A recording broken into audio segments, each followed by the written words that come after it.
गोरे गोरे गालों में, काले काले बालों में, गोरे गोरे गालों में। हमें तो लूट लिया मिलके हुस्न वालों ने, हमें तो लूट लिया मिलके हुस्न वालों ने, काले काले बालों में, गोरे गोरे गालों में।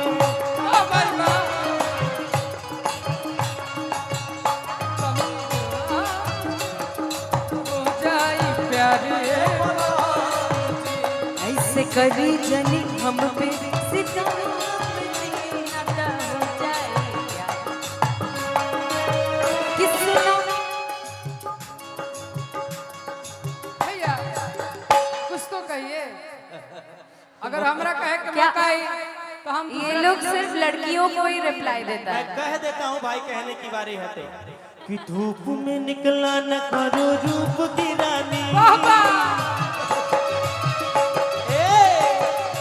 अरे धूप में निकला न करो रूप की रानी, अरे गोरा रंग काला न पड़ जाए, गोरा रंग काला न पड़ जाए। एक सेकंड चाचा, धूप में न निकला करो रूप की रानी, गोरा रंग काला न पड़ जाए। देखिए सब मेकअप का कमाल होता है भैया ना।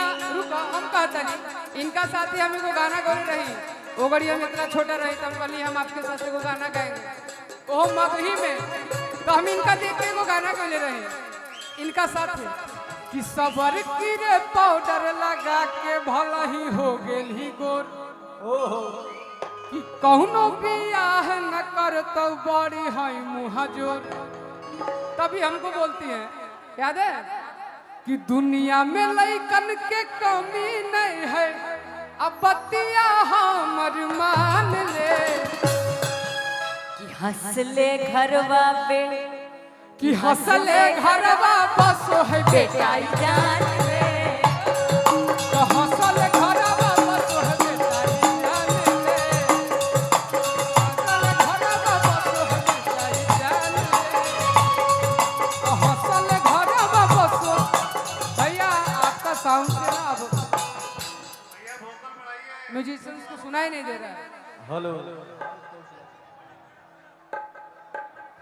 कि में दोष नहीं खे कौनो बंगलिनिया के, बिल्कुल अपन रहन सुधारला ना तो ऐसे ही करते रहे, कि तहरे आदत भइल रखे। आगे आप गाइए। कि तहरे आदत भइल रखे ए नचनिया के।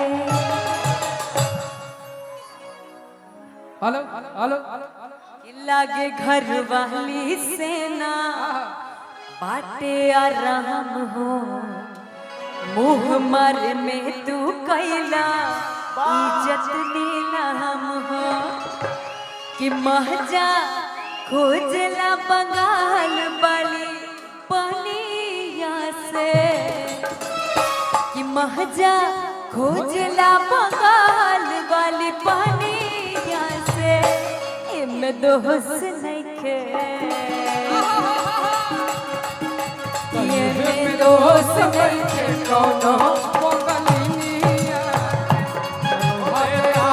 भाई राखे के नचनिया के, तमाचा खोजला बंगाल वाली पनिया से, महजा खोजला बंगाल वाली पनिया से, इमे दोस्त नइखे कौनो बंगलिनिया के।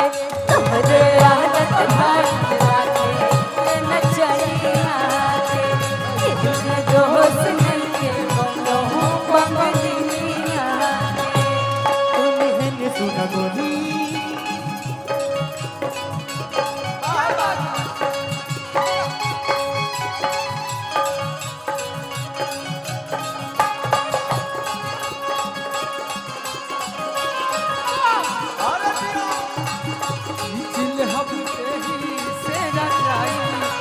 भाई में तहरा आग लागो ना, पिछले से न जाई ओ भाई में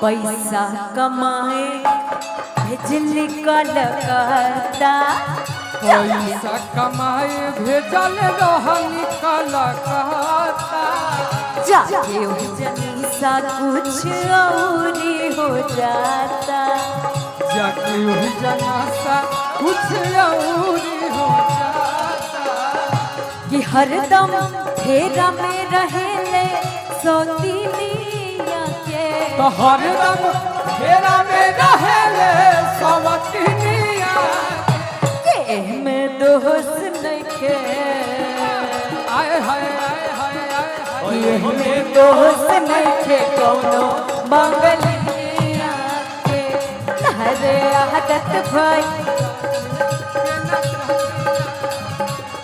हरे आदत भइल राखे के नचनिया के